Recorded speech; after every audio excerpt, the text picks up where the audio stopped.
ያለ አባት አሳድጋ ይሄን ጭካኔ በእናታቸው ላይ እስቲ ቪዲዮን አዳምጡት። ሰዎች በጣም ነው የሚያሳዝነው፣ ልብ የሚነካው።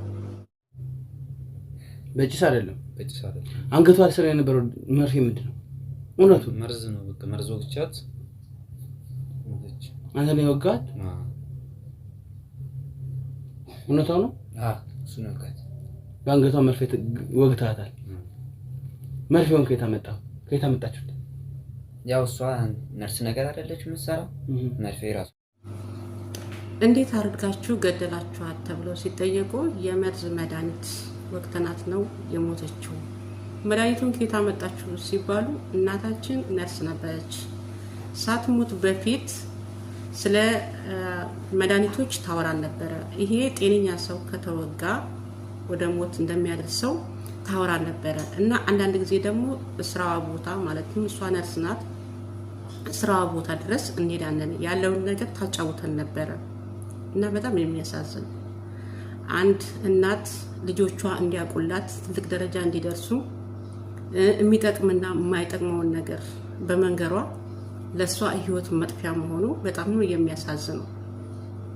ልጆቹ ይሄን ድርጊት ሊያደርጉ የተነሳሱት ከዚህ በፊት በህይወት እያለች ቤት ካልሸጥሽ መኪና ካልገዛሽልን ብለው እንደሚያስጨንቋትና ለቅርብ ጓደኛዋ ለስራ ባልደረባዋ ስትናገር እንደነበረ ስትሞትም ደግሞ የተደወለላት ቀጥታ እሷ ጋር እንደሆነ አሟሟታ ደግሞ በጣም የሚያሳዝን በጣም ልብ የሚነካ እና ልጆቹ በጣም ጥልቅ በሆነ ቦታ ሲስተም ነው እናታቸውን ህይወቷ እንዲጠፋ ያደረጉት ማለት ነው። እሱ ምንድነው በመርፌው በዛ በመድኃኒቱ ከገደሏት በኋላ ከሰላ ቀጣጥለው እንጨት ምናምን ጨምረው ልክ ከሰሉ አፍኗት የከሰል ጭስ አፍኗት እንደገደላት አስመስለው በሩን ዘግተው ከወጡ በኋላ ተመልሰው ሲመጡ እናታቸው በህይወት እንደሌለች ሲያውቁ እንደጮሁና ጎረቤት እንደመጣላቸው እና ከዛ ደግሞ ለስራ ባልደረባዋ ወዲያውኑ እናታችን በከሰል ጭስ ታፍና ሞታለች ድረሽልን ብለው እንደጠሯት ጓደኛዋ ደግሞ መታ ስታያት በከሰል ጭስ ሳይሆን አንገቷ ስር የተወጋ ነገር የሚመስል ደም የፈሰሰ ስታይ ይሄ ነገር ደም አንገቷ ስር ፈሷል ምንድነው ብዬ ስጠይቃቸው አለች ጓደኛዋ እናታችን ሞታለች ብለው የተደወለላት የስራ ባልደረባዋ ማለት ነው። እሷም እዛው ነርስ ነው የምትሰራው። እናታችን ሞታ እንዴት አንገቷ ስር ደምቷል ትያለሽ ብለው ልጆቹ ሌላ አባጓ በጣም እኔ ለመደብደብ ድራሱ ደረሱ። የጠራችሁኝ እናታችሁን እንዳተርፍላችሁ እና እንድታደግላችሁ ነው የጠራችሁኝ። እኔ በህይወት ያለች ነው መስለኝ እንጂ የሞተች አልመሰለኝም። በከሰል ጭስ ታፍናለች እናታችን ሞታለች ብላችሁ ስደውሉልኝ በርሬ መጣሁኝ። ግን እኔ ያየሁት ነገር አንገቷ ስር ምንድነው እሱ ብዬ ስላቸው ለዱላ ነው የተጋበዙት ነው የምትለው የጓደኛዋ።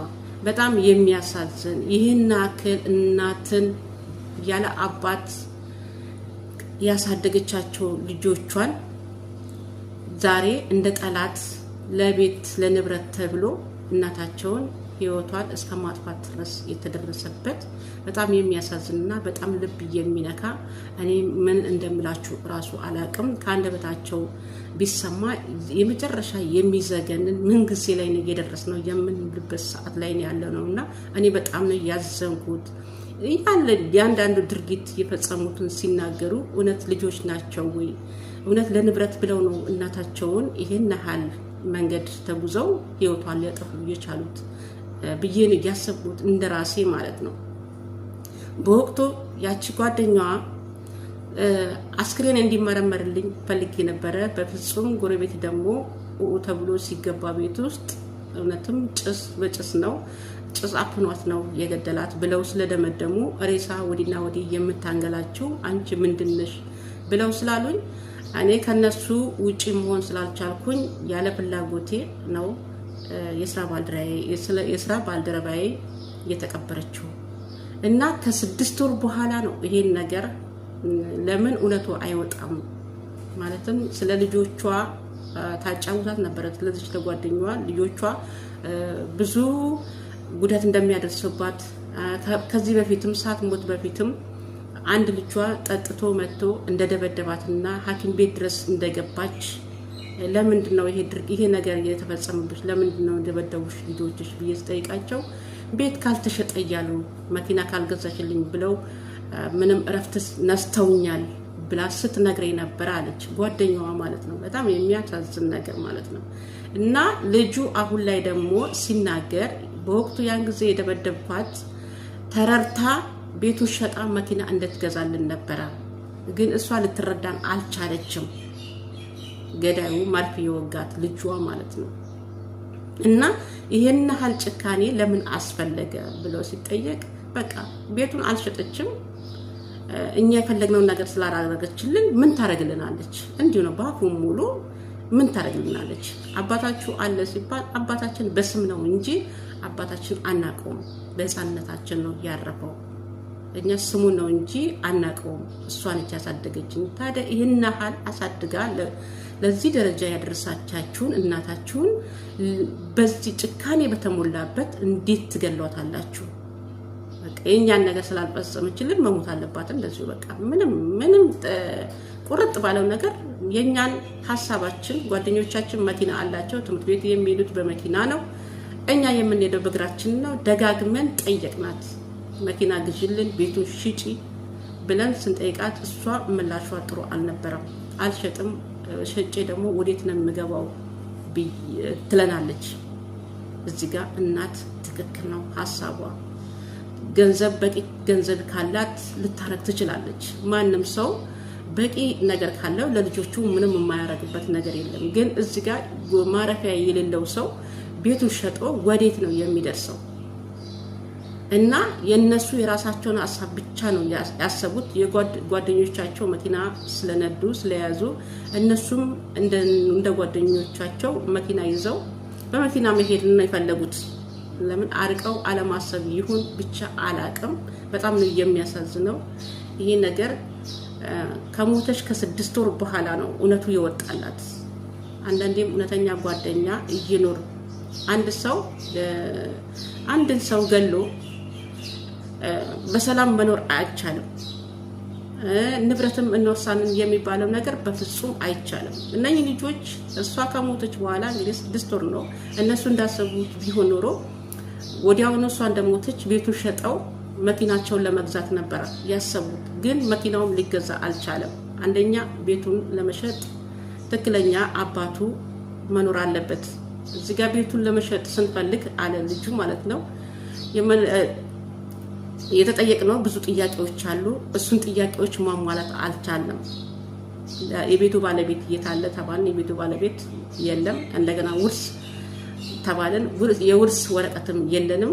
ምስክር ስንጠየቅ ደግሞ ምስክርም ራሱ ጎረቤቶች ሊመሰክሩልን አልቻሉም። እንግዲህ ይሄን ነገር እነሱ አጭበርብረው ወደዛም ወደዚህ ብለው ቤቱን ሸጠው በካሽም ሆነ በምንም ብቻ ሸጠው ያንን ቤት መኪና ለመግዛት ነበር።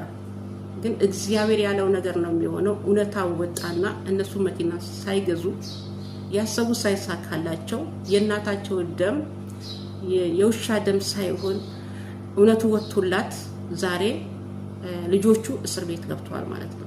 እንደዚህ አይነት ወንጀል የሚሰራ ሰው እውነት ነው ብላችሁ እንደኔ ተሰቅሎ ቢገደል ለሌሎቹም አያ ይሆናል። በተለይ አሁን ላይ ኢትዮጵያ ላይ የምናየው ነገር እንደዚህ አይነት ድርጊቶች በጣም በዝተዋል።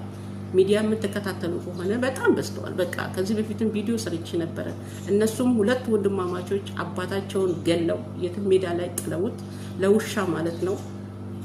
እነሱም እንደዚሁ አባታችን የት ሄደ ሲባሉ ጸበል ቦታ እንደሄድና እነሱ መሬት ቤቱን ሸጠው ለመካፈልና ለማጥፋት በቃ እነሱ በጣም ጠጪዎች ነበሩ እና በጣም የሚያሳዝን በጣም የሚያሳፍር እንደገና ደግሞ ጠቋሚዋን ሴትዮ እንገልሻለን ብለው ሲዝቱባት እንደነበረና አሁን ላይ እናት በህይወት ባትኖርም ልጆቹ ግን እስር ቤት እንዳሉ ያለውን ነገር በጣም ነው የሚያሳዝነው። እኔ በበኩሌ ምን ብዬ እንደምነግራችሁ ራሱ አላቅም። በጣም ነው ያዘንኩት። የራስን ልጅ የማይታመንበት ሰዓት ባዳስ እሺ ባዳ ነው ተብሎ ጠላት ነው ተብሎ የራስ ልጅ ከአብራክ የወጣ ልጅ ይህን ያህል ለንብረት ተብሎ እናትን አባትን ህይወት ማጥፋት ማለት እውነት በሰላም ይኖራል ተብሎ ይታሰባል? አንዳንዴ አረቀን አለማሰብ ወይም እርኩስ መንፈስም ተጠናውቷቸው እንደሆነ ባላቅም እኔ በጣም ነው ያዘንኩት። በጣም ነው እየተሰማኝ እውነት ለመናገር ማለት ነው። የኔ ከታታ ልጆቼ ትልቅ ደረጃ ደርሰው ይጦሩኛል ብላ ስታስብ በእነሱ እጅ ሳታስበው በመርፌ በመድኃኒት ተወግታ ማሞቷ በጣም ነው የሚያሳዝነው እውነት ለመናገር ማለት ነው። በጣም ልቤ ነው የተሰበረው።